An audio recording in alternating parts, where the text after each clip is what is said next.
നമസ്കാരം സുഹൃത്തുക്കളെ, നമ്മൾ പരിശോധിക്കാവുന്ന വിഷയം എന്ന് പറയുന്നത് ശ്രീമാൻ നരേന്ദ്രമോദിയുടെ സർക്കാരിന് എൻ ഡി എ സർക്കാർ 2014 അധികാരത്തിൽ വരുമ്പോൾ ജനങ്ങൾക്ക് അല്ലെങ്കിൽ ഇന്ത്യയിലെ ജനങ്ങൾക്ക് അദ്ദേഹത്തിന്റെ സർക്കാർ മുന്നോട്ട് വെച്ച പല ആവശ്യങ്ങളും നടപ്പിലാക്കാൻ ഇനി ഒരുപാട് സമയമുണ്ട് എന്ന് ചിന്തിക്കുന്നുണ്ടെങ്കിൽ അത് മണ്ടത്തരമാണ്. 2029 ഇനി 3 വർഷം ബാക്കിയുണ്ടല്ലോ, അല്ലെങ്കിൽ 2029 ഞങ്ങൾ വീണ്ടും വരും, അപ്പോൾ വേണമെങ്കിൽ റിഫോംസ് മാറ്റങ്ങൾ കൊണ്ടുവരാമെന്നുള്ള ഈ ഒരു രാഷ്ട്രീയമായിട്ടുള്ള തീരുമാനമാണെങ്കിൽ തെറ്റിപ്പോകും. കാരണം രാഷ്ട്രീയ സാഹചര്യം ഇന്ത്യയിൽ പെട്ടെന്ന് മാറി വരികയാണ്. നമ്മൾ കണ്ടതാണ്, പിള്ളേർ കയറി പാർലമെന്റ് മുമ്പിൽ വരെ എത്തിക്കഴിഞ്ഞിരിക്കുകയാണ്. കാരണം ഒരു ജെൻസീസിന്റെ പ്രക്ഷോഭം, ഈ പ്രക്ഷോഭത്തെ അടിച്ചമർത്താൻ അല്ലെങ്കിൽ ഇതിനെ തണുപ്പിക്കാൻ ശ്രീമാൻ പ്രധാനമന്ത്രിക്ക് തന്നെ മുന്നോട്ട് ഇറങ്ങേണ്ടി വന്നു. കാരണം അദ്ദേഹത്തിൻ്റെ മന്ത്രിസഭയിൽ ഒരു മന്ത്രിക്ക് പോലും ഈ ഒരു സമരത്തെ ഫേസ് ചെയ്യാൻ പോലും സാധിച്ചില്ല. അപ്പോൾ അത് തെളിയിക്കുന്നത് ഇത് സാഹചര്യം വളരെയധികം മാറുകയാണ്. അത് വളരെ പെട്ടെന്നാണ് മാറി വരുന്നത്. കാരണം ഇതിൻ്റെ അർത്ഥം എന്ന് പറയുന്നത് ഞാൻ ജെൻസികളെ സപ്പോർട്ട് ചെയ്യും, അല്ലെങ്കിൽ കോക്രോച്ചുകളുടെ ഈ ഒരു സമരം സപ്പോർട്ട് ചെയ്യോ, അല്ലെങ്കിൽ ധർമ്മേന്ദ്ര പ്രധാനെ സപ്പോർട്ട് ചെയ്യുമൊന്നുമില്ല. ധർമ്മേന്ദ്ര പ്രധാൻ്റെ ഒരു മന്ത്രിസഭയിൽ ഒരു പക്ഷേ, അല്ലെങ്കിൽ ആ ഒരു ഡിപ്പാർട്ട്മെന്റ് ഒരു പക്ഷേ അഴിമതി ഉണ്ടായിരിക്കാം, അതിനെ സപ്പോർട്ട് ചെയ്യുന്നില്ല. എൻ്റെ ഉദ്ദേശം എന്ന് പറയുന്നത് എന്താ പറയുന്നത്, മോഡിയുടെ പടം വെച്ചുകൊണ്ട് AK-47 പിടിക്കുന്ന പടം വെച്ചുകൊണ്ട്, അല്ലെങ്കിൽ കണ്ണാട വെച്ച പടം വെച്ചുകൊണ്ട് അമിത്ഷാ തിരിച്ചു വരുന്നു, അല്ലെങ്കിൽ അമിത്ഷായുടെ കിടിലൻ നടപടി എന്ന് പറയുന്ന വീഡിയോസ് ചെയ്തുകൊണ്ട് കുറേ BJP സപ്പോർട്ടേഴ്സിൻ്റെ വോട്ട് വാങ്ങിച്ചു, അല്ലെങ്കിൽ അവരുടെ സപ്പോർട്ട് വാങ്ങിച്ചുകൊണ്ട് കാശുണ്ടാക്കാൻ വേണ്ടിയല്ല. അത് TG ചെയ്തോളും. കാരണം TGക്ക് വേറെ വഴിയില്ല. കാരണം അങ്ങനെ ചാനലിന് വേണ്ടി പ്രവർത്തിക്കുന്ന ഒരുപാട് പേരുണ്ട്. അതിലേക്ക് ഞാൻ എന്നെ പെടുത്തരുത്. കാരണം സത്യമുണ്ടെങ്കിൽ തുറന്നു പറയണം ആഗ്രഹിക്കുന്ന വ്യക്തിയാണ്.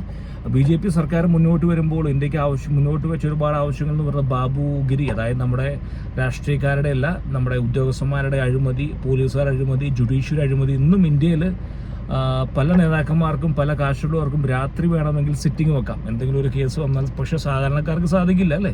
സാധാരണ ഓരോ വ്യക്തിക്ക് പോലീസ് പിടിച്ചു കഴിഞ്ഞാൽ അത് അടുത്ത ദിവസം മജിസ്ട്രേറ്റിന് മുമ്പിൽ പോകണം. കാശുള്ളവന് വേറെ നിയമം എന്നുള്ള അത് ഇന്നും ഇന്ത്യയിൽ പല സ്ഥലങ്ങളിലും പല ഏരിയയിലും ഇന്നും നീതിന്യായ വ്യവസ്ഥ പണത്തിൻ്റെ അടിസ്ഥാനത്തിലാണ്. അതെല്ലാം സ്വപ്ന ഇന്ത്യ വാഗ്ദാനം ചെയ്ത മോഡി വാഗ്ദാനം ചെയ്ത പല കാര്യങ്ങളും നടന്നിട്ടില്ല എന്ന് കരുതി മോഡി ചെയ്തിട്ടില്ല എന്നല്ല പറയുന്നത്. പക്ഷെ ഒച്ചിൻ്റെ വേഗതയിൽ മുന്നോട്ട് പോയി കഴിഞ്ഞാൽ, അല്ലെങ്കിൽ അടുത്ത വർഷം ചെയ്യാം, ഭൂരിപക്ഷം ഉണ്ടായാൽ ചെയ്യാം എന്ന് പറഞ്ഞു കഴിഞ്ഞാൽ ഒരിക്കലും ഇത് നടപ്പിലാകാൻ പോകുന്നില്ല. വന്ദേ ഭാരതിൻ്റെ സ്പീഡിൽ മുന്നോട്ട് പോയിട്ടില്ലെങ്കിൽ ഒരു 2047 ആകുമ്പോഴേക്കും സമ്പൂർണ്ണ സാക്ഷരത അല്ലെങ്കിൽ സമ്പൂർണ്ണ വികസിത ഇന്ത്യ എന്നുള്ള സ്വപ്നം ഇപ്പോഴേ ചെയ്തതിൽ നടക്കാൻ പോകുന്നില്ല. കാരണം മാറി വരികയാണ്. കാരണം ഒരുപക്ഷെ ജനങ്ങളെ അടുത്ത 2029 ഇലക്ഷനിൽ ഞങ്ങൾ കണ്ടോളാം, അല്ലെങ്കിൽ അതിനുശേഷം വരട്ടെ, നല്ല കാര്യം ചെയ്തു കഴിഞ്ഞാൽ മുഖത്ത് നോക്കി, അതായത് ഒരുപക്ഷെ പല ആളുകളെയും പ്രീതിപ്പെടുത്താൻ സാധിച്ചു എന്ന് വരില്ല പല കാര്യങ്ങളിലും. കോalition ഗവൺമെൻറ്റാണ്.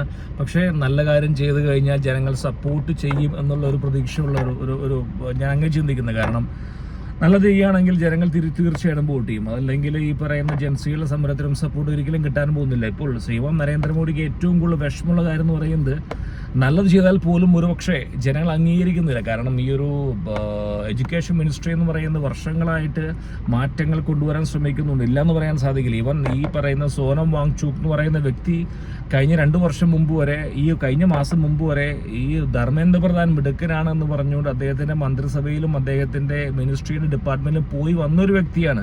പെട്ടെന്നൊരു ദിവസം കൊണ്ടാണ് അത് മാറി പറഞ്ഞു. പ്രധാനമന്ത്രി പോലും പരീക്ഷാ പേ ചർച്ച എന്ന് പറഞ്ഞുകൊണ്ട് കുട്ടികളുമായി സംവദിക്കുന്നു, മാറ്റങ്ങൾ വരുത്താൻ സ്ട്രൈങ്. അതായത് ഇപ്പോൾ പറഞ്ഞു കഴിഞ്ഞാൽ ഈ ചോദ്യപേപ്പർ ചോർച്ച എന്ന് പറയുന്നത് ഇത് ആദ്യമായി സംഭവിക്കുന്ന ഒരു വീഴ്ചയല്ല. ഇത് പല സംസ്ഥാനങ്ങളിൽ സംഭവിക്കുന്നു. ഇത് അവസാനത്തുമായിരിക്കില്ല, പക്ഷേ ദേ ട്രൈങ്. അതായത് ഇപ്പോൾ സർക്കാർ പലരും കൊണ്ടുവരുന്നു. ഇപ്പോൾ നിലയ്ക്കിനി വരാൻ പോവുകയാണ്. അങ്ങനെ അതുപോലെ കഴിവുള്ള ആളുകൾ വരാൻ ശ്രമിക്കുന്നുണ്ട്. അപ്പോൾ അത് പക്ഷേ ഇതേക്കുറിച്ച് നേരത്തെ ചെയ്യാമായിരുന്നു. കാരണം ഒരു അലസ മനോഭാവം, അല്ലെങ്കിൽ ബംഗാളിലെ വിജയത്തിന് ശേഷം BJP ഇലക്ഷൻ വിജയത്തിലേക്ക് മാത്രം BJP മാറിയിരിക്കുന്നു. അതോ ജനങ്ങൾക്ക് കൊടുത്ത ആ ഒരു സ്വപ്ന ഇന്ത്യ പല കാര്യങ്ങളും നമുക്ക് നിറവേറ്റാൻ സാധിക്കില്ല. ഇന്നും പല ഏരിയയിലും ജുഡീഷ്യറി, ഇന്നും ഞാൻ പറഞ്ഞ പോലെ ഇന്ന് അമേരിക്കയിൽ വെച്ച് പറയുകയാണെങ്കിൽ ഇവിടുന്ന് മോഡിയുടെ സപ്പോർട്ടേഴ്സാണ് ഇവിടെ മൊത്തം ഗുജറാത്തികൾ. പക്ഷെ എന്നാൽ പോലും പല ഗുജറാത്തികൾക്കും ഇന്ത്യയിൽ വരാൻ മടിയല്ല, പേടിയാണ്. കാരണം വേറൊന്നുമല്ല, അവരുടെ പേടി എന്ന് പറയുന്നത് ഹരാസ്മെൻറ്റ്, അതായത് എയർപോർട്ടിലെ ഹരാസ്മെൻറ്റ്, പുറത്തിറങ്ങിയ പോലീസ് ഹരാസ്മെൻറ്റ്,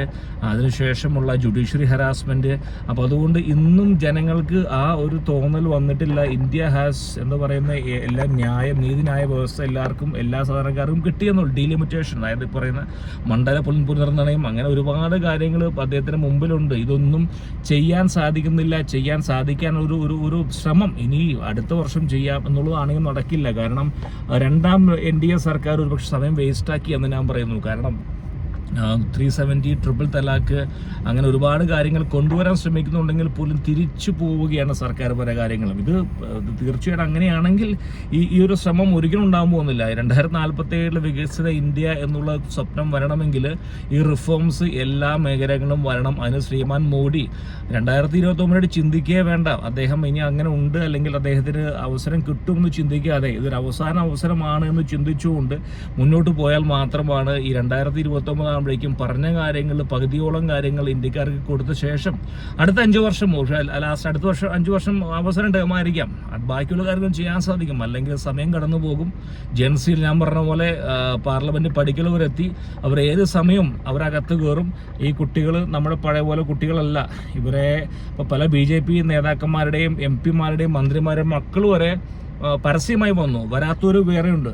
അപ്പോൾ നമ്മൾ ചിന്തിക്കുന്ന കാലഘട്ടം മാറിയ കാലഘട്ടമാണ്. ഈ കുട്ടികൾ വളരെ ഇൻഫ്ലുവൻസ്ഡ് ആണ്. ഇവർ നിമിഷ നേരം മതി രാഷ്ട്രീയ സാഹചര്യം മാറാൻ. അപ്പോൾ അത് കണക്കാക്കി മുന്നോട്ട് പോയാൽ ഒരു പക്ഷേ ഇന്ത്യക്ക് BJP സർക്കാർ ഓഫർ ചെയ്ത അല്ലെങ്കിൽ വാഗ്ദാനം ചെയ്ത എല്ലാ പദ്ധതികളും അതോടൊപ്പം തന്നെ ഇന്ത്യക്കാർക്ക് ആ ഒരു 2047 അവിടെ പ്രതീക്ഷിക്കാം.